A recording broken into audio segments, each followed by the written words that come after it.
How to overcome jealousy and envy, the Stoic cure Stoicism. Here is a strange fact about envy. Every other vice at least pretends to pay you. Greed hands you gold. Pride hands you applause. Lust hands you a moment of pleasure. But envy? Envy is the one sin that never even brings pleasure. It only pours its own poison into the cup you drink from. You watch someone else win, and something inside you curdles.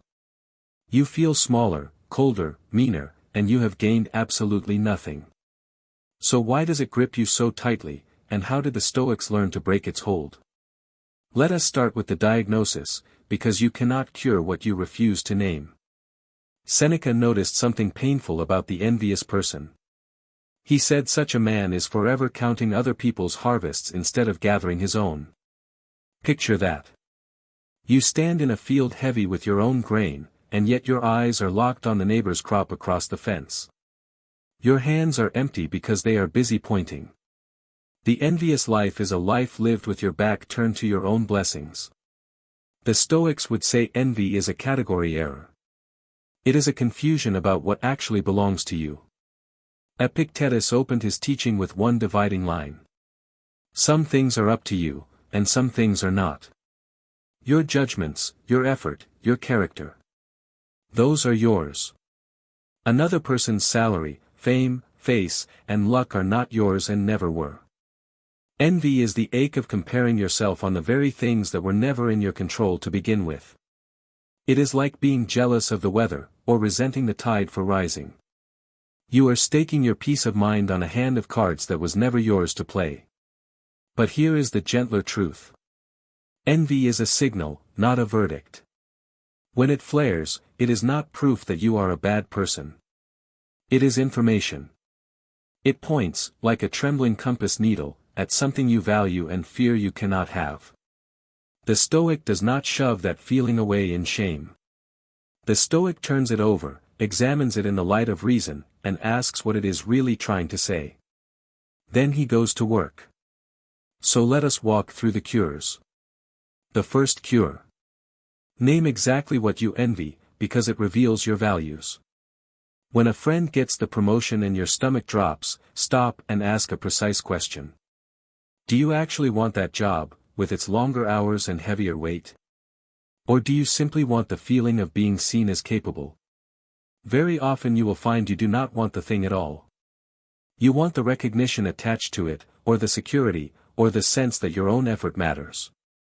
Envy is vague and loud. Reason is specific and quiet. The moment you name the real object of your longing, the giant shrinks to human size. You stop resenting your friend and start understanding yourself. That single act of honesty drains half the poison, because now you are dealing with a want you can examine instead of a shadow you keep fighting. The second cure. Want what you already have. The Stoics practiced what we now call negative visualization, imagining the loss of the things we take for granted. It sounds gloomy, but it does the opposite.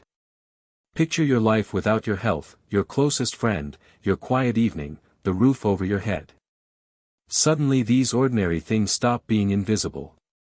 The problem with envy is that familiarity blinds you.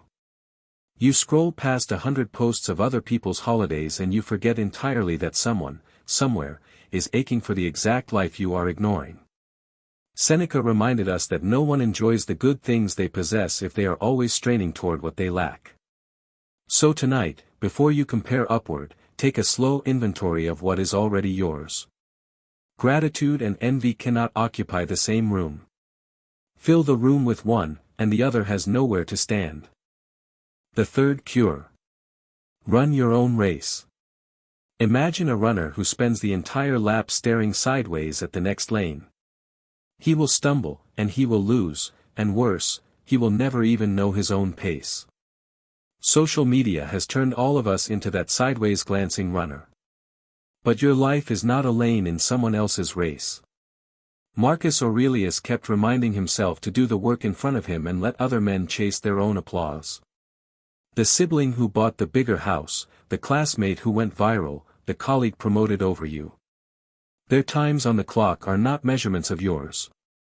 You were handed a different body, a different history, a different starting line. Comparison assumes a shared finish line that does not exist. Fix your eyes forward, on your own next honest step, and the noise of the other lanes begins to fade. The fourth cure. Learn to admire without diminishing yourself. Here is a mental trick the Stoics understood. Envy whispers that another person's excellence is an accusation against you. But admiration and self-worth are not a seesaw. When you watch a colleague give a brilliant talk, you can feel genuine delight instead of that familiar sinking. Their skill does not subtract from yours. In fact, the sages taught that a wise person treats the virtues of others as a kind of shared wealth, something the whole community gets to enjoy.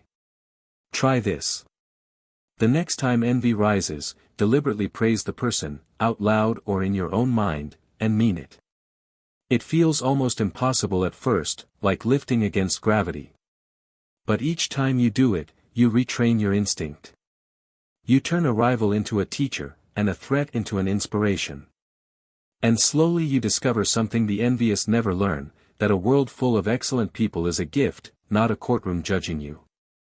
The fifth cure. Remember that another's gain is not your loss. Envy runs on a hidden lie, the belief that the world holds a fixed amount of good and every slice someone else takes is a slice stolen from you.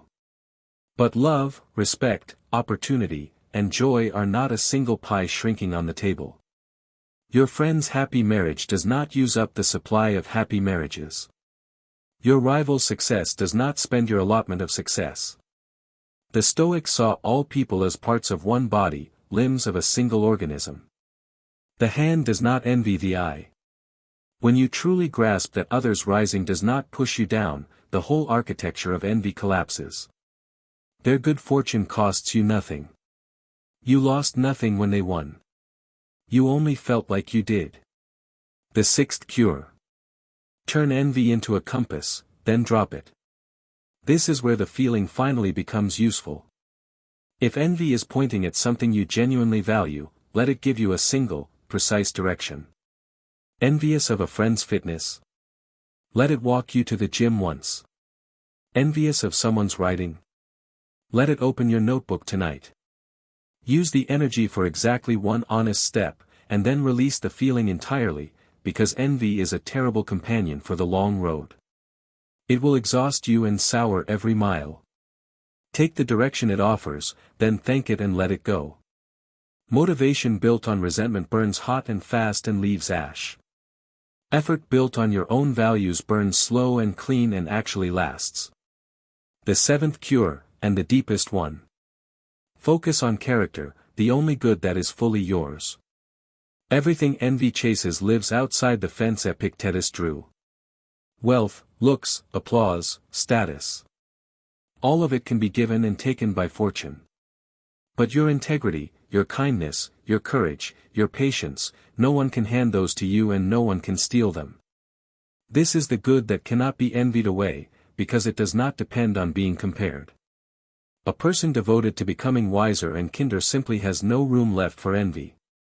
He is too busy building the one thing that is genuinely his.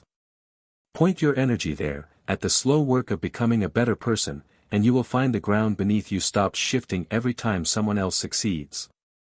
So the next time envy tightens in your chest, do not hate yourself for it, and do not obey it either.